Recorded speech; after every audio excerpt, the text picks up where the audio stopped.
What's going on, everybody? It's your boy, Nicey Chunga Benny, and I'm here with my co-host, Greg King. What's good, everybody? And you're listening to the Ball Fake Podcast. Welcome back, everyone. It's now episode 14.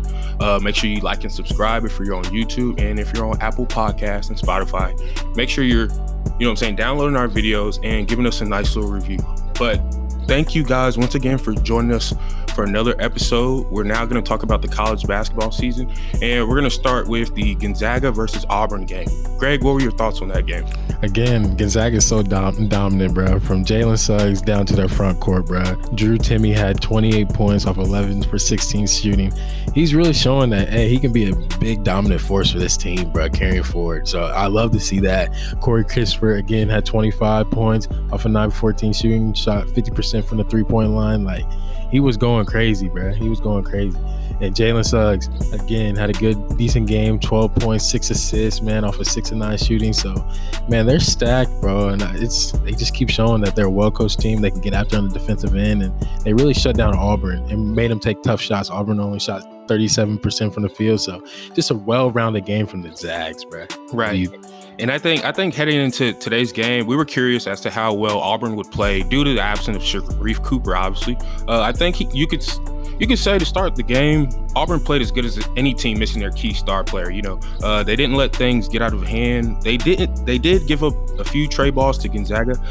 The Bulldogs were able to come up with a few steals that led into baskets in transition. Like you said, Jalen Suggs, he's did a great job of getting his hands in the passing lane and making his presence known early on on the defensive end. And he's looked like a lottery pick in these first couple of days of college basketball. He's already turned some heads with his outstanding performance against Kansas, and his draft stock is going to continue to rise as the season progresses on. But in addition to Jalen's great play, he got help from his veteran teammates, Corey Kispert and Drew Timme, as you stated. The two, they combined for 53 points yesterday. Timme had 28 and 10, while Kispert contributed 25 and 6 for the Zags. As a team, Gonzaga shot the ball well, finishing the game shooting 53% from the field. That's absolutely phenomenal. They did struggle from three, only making 6 of 21 from downtown. But I'm not really concerned about that. Yeah. They made up for it by controlling the glass and knocked down their free throws at a high clip to make it, Auburn suffer from that. But for Auburn's sake, I think they were too jump shot happy from deep. They shot 35 threes and only made 11 of them. I don't like seeing that many attempts from outside, but since, Gonzaga, their front court is so big and so dominant defensively, Auburn was kept out of the lane and they didn't get enough paint touches, But what do you think that Auburn could have done better offensively and defensively to come out with a win? Offensively, just really try to create open looks. I think everything was forced. I think that they also shot late into the shot clock, so that didn't help either. But really trying to get to the paint. Like, if the 3-point shot's not falling, bro, try to get to the rim, bro. Like, don't fall in love with the jump shot if they're not going down. But other than that, on the defensive end, just really control Drew Timme. Like, these teams are going to struggle with him just because he's so versatile, but like around the rim, he has great post moves, but throwing different looks at him will definitely help that. I mean, it's so hard to contain Timme because, any other team, they would just go in and they would double him, throw a lot of guys at Drew Timme because he's so effective offensively. But I think with Gonzaga being so deep, having so many guys that can hurt you on the perimeter, it's going to be tough for, them to throw multiple looks at Timme because they have to worry about guys like Kispert, Ayayi, Jalen Suggs. Everyone on that roster is effective on the offensive I would definitely end. agree with that. But, Auburn, they had 17 turnovers, gave up 13 offensive rebounds. That's not winning basketball. But I'm not going to be too hard on them because they didn't have their best player, like I stated earlier, Sharif Cooper. And they were matching up against the most efficient offense in the country. They're well coached. Their coach has the best winning percentage in NCAA history at 83%. He could lose his next 47, 48 games and still have the best winning percentage in college basketball. So, that's a he's like that. That is a hell of a stat, especially when you come in, you already have such a great team and a great culture invested into the team. But with the addition of Jalen Suggs, I think Gonzaga, they could have a chance of going undefeated this season. I really think so because they're playing a weak conference. Right, and on top of that, I don't think there's too many teams that can really match up with them from top to bottom. I think Gonzaga's depth is something that is really going to be putting a lot of fear in teams. heading into their schedule and stuff. But we're gonna break down the Virginia versus San Francisco game next. Greg, what were your thoughts on that? Bruh, I think Virginia just let San Francisco get hot. The thing about playing these teams, bruh, these teams that people never heard about, is the thing, don't let these teams get hot, bro. When you let them get hot from the three and let them get in their rhythm and get up their offense set and get out in transition, that's when you're going to let them hang around. And that's what Virginia let them do, especially in the second half. Starting off in the second half, Virginia let San Francisco start on an 11-0 run, and that just really set the tone in the second half for them closing out the game, man. And they got help from their guards, San Francisco did, and it really helped them out. And they got after it on the defensive end, really forcing Virginia, who used to be good for the three-point line last year and 2 years ago, but tonight they shot 25% from the three-point line. So San Francisco really put the pressure on it, and I was surprised to see that, because people were saying Virginia would be one of those top teams in the Final Four, it may be competing for a championship. So it was crazy to see that. Right. And heading into this game, obviously no one expected it to be an upset, but once again, Virginia never fails to surprise us. This is the first time that they've been upset. It's probably the first time we've seen it happen this early in the season. Them being a top 4 seed losing to an unranked opponent is crazy. But this is San Francisco's first win against a top 5 team in program history. I know this made Bill Russell, Casey Jones, and Bill Cartwright proud, as they are the leaders of this program, for those of you who may not know. But Jamari Bouye, he had himself a game. He scored a game high of 19 points. He got help from his running mate Shabazz, as he contributed 14 points, which were very much needed in the long run. And the one thing allowed San Francisco to stay in the game was their three-point shooting. They knocked down 13 of 28 shots from distance compared to Virginia's 3 of 12. They really struggled from distance outside. Virginia did, and it ended up biting them in the back. You know what I'm saying? But I would have liked to see San Francisco get to the line more. They only attempted 4 free throws on the night, but since they were able to get efficient shots in the offense, making 40% of their attempts and dishing out 14 assists, this made up for their lack of free throw attempts. But some negatives for Virginia was that I felt that they never really controlled the pace of the game. San Francisco, they did a good job of controlling the tempo, maintaining the game within their control, and Virginia didn't look like a top-ranked opponent at all from any standpoint. I feel like they didn't play with much heart or intensity either. They didn't really put any fear inside of San Francisco. But on another note, San Francisco, they got whatever they wanted, and they did a great job of spreading out Virginia defensively. That's a testament to San Francisco's defense, because Virginia, they're so well-rounded shooting typically, but like you said, they just weren't able to buy a bucket from distance as they only shot 3 of 12. But overall, the problem for Virginia was their offense. Like I stated earlier, they weren't generating any open shots like normal. That resulted in their loss, and they gave up 40 points in the second half. What do you think that they could have done better defensively in order to, close out on the shooters? Close out on the shooters. Make sure they can just make them pump fake and drive to the lane and cause them to take a contested layup or something like that. Like don't let them give easy looks on the 3-point line. I was just really disappointed in Virginia, who's really known for getting after on the defensive end. So I was really surprised by that. And their point guard Clark, man, he 1 for 5, only had 9 points. So he was struggling too, and had 3 turnovers. Like, that's just not him. He doesn't usually play like that. So they all around, from guard play to defensive, they just really struggle. Now, I have a question for you. What do you think this says? Does this say more about their coaching and Jay Wright, or does it say more about their players? Because, like I said, this isn't the first time that Virginia's been upsetted. But this is crazy for it to happen this early in the season, I think it's just coaching. I think it's coaching, and it can be some of the players. I think they don't really have a lot of big name players. The past few years they had big name players that we know, that everybody knows. But now they kind of need to play as a team this year. So I think they get right. It's only game 2, so I think they can make these adjustments, especially on the defensive end. And shooting lapses are going to happen each night. It's not too much of a big deal. Now, do you think them not having fans is affecting the way that they're playing? Because Virginia, if they, would it have been a home game or a road game? Well, either way, Virginia, it's unacceptable for you to be ranked top 4 and lose to an unranked team. Yeah, there's no excuses, bro. Either way, you got to come out and play, bro. If the game is scheduled, you got to come out and play. So it doesn't matter if you have no fans or not. You gotta come and compete. Right, they're definitely going to have to adjust to those bubble vibes. But Sure. I think Virginia will. I think they'll bounce back and they'll play twice as hard in their next few games. So keep a lookout for that. But as far as the next game we're going to cover, Ohio versus Illinois. Greg, what were your thoughts on that game? Again, bruh, Illinois, their guard play. That's what's going to carry Illinois is their guard play between Adam Miller, Ayo, and Trent Frazier, man. They're just, their guards are very good, bro. And they got a big center in Kofi Cockburn, bro. He had 13 points off of 6 for 10 shooting, and he grabbed 14 boards, so he's a dominant inside.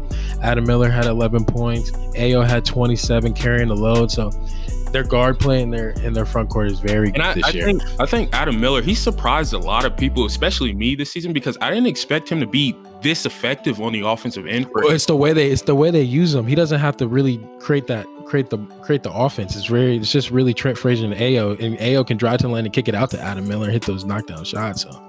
Right. But to begin the game off, I think Ohio, they came out with a ton of energy, beginning with the 5 on the floor to the last guy on the bench. Everyone in the game was they were engaged, talking, their communication was awesome. But Kofi Cockburn, he got himself going early on in the post, hitting a few shots near the rim. And Ayo Dosunmu, he got it going for himself as well, adding on to Coburn's production. But this didn't stop Ohio from battling and keeping the game close. Ohio, they shot the ball well, making 48% of its field goals and 47% from downtown. Now, that is the key to success, shooting the ball efficiently and well and getting good, high-quality shots.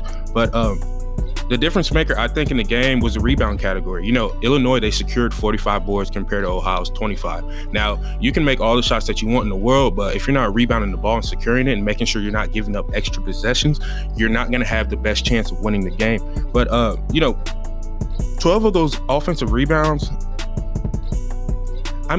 giving up 12 offensive rebounds to a team like Illinois, I will cut Ohio a little bit of slack, but because no one has Kofi Cockburn's size in the middle, bruh. Yeah, he's just a man child. He's been a man child since high school. Exactly.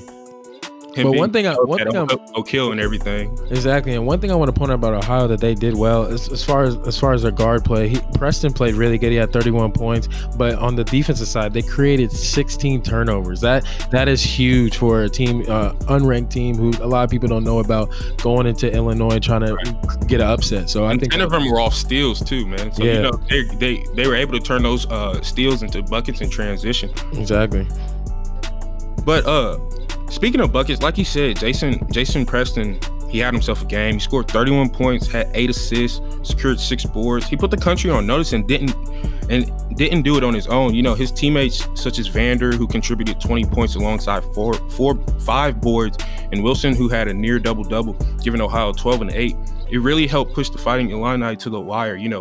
What I will say that Ohio needed to do more was to get to the free throw line. They only attempted 4 or 9 free throws compared to Illinois' 15 to 24. That's unacceptable. I'd like to see them attack the basket and, draw fouls a little bit more so they can get some easier shots at the charity stripe. But, overall, it was a good game. I think Ohio learned something about themselves, and Illinois, they showed that they have guys who can come up clutch for them in pivotal moments of the game. Exactly. But on to our next one, WKU versus West Virginia. Me personally, I was excited to see Charles Bassey play. He's big, he's long. He's going to be a lottery pick in this year's NBA draft. He showcased his athleticism on the first play of the game, blocking a wide open backdoor cut by West Virginia. They did a really good job of, slipping to the basket. But Charles Bassey, he wasn't having it. He's a defensive monster. He's got an NBA body. I think he'll play well at the next level. But WKU, they're great in the half-court set. Their execution is great despite them starting their offense near the half-court line. They need to do a better job of, getting closer towards this three-point line. But, with their starting point guard being a freshman, this is something that he'll look to improve on throughout the course of the season. So I don't expect that to continue. But WKU, they got production from numerous players. They have 4 guys in double figures.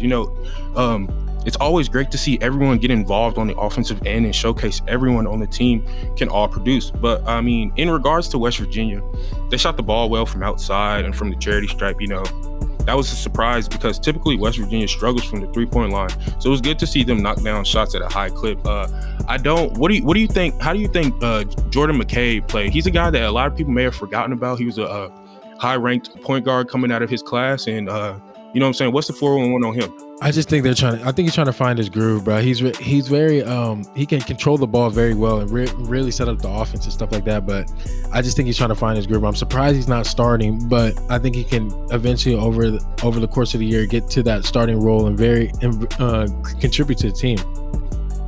But he can definitely score. He can definitely slash. He can definitely shoot. Very good ball handler. Like, look out for Jordan Gabe. Do you think he's an NBA prospect heading into this season? Not right now. Not right now. He still has a lot of things to work on his game. Not even a late second round pick. Nah. I'm not seeing it. Maybe a late second round, but not right now. Especially, I mean, he only got 4 minutes yesterday, so that's not a lot to show for him right now. Yeah, but I think the rebounding seemed to be a difference maker as West Virginia, they were able to lock up 36 boards compared to WKU's 30. You know, Charles Bassey, he needed a little bit of help in the front court with that, but outside of Williams, he was the only player for WKU to grab more than 5 boards. So I'd like to see them have more guys crash the glass, you know, kind of play like Villanova. Villanova, they send all 5 guys to the board so they can secure rebounds and get offensive rebounds and things of that nature. But West Virginia, they had contributions all over the board. You know, whether it was scoring from Culver and McBride or rebounding from their larger size forwards, West Virginia found a way to come up victorious, and I enjoyed watching them earn an early season championship win over Western Kentucky, a well offensive rounded Western Kentucky team.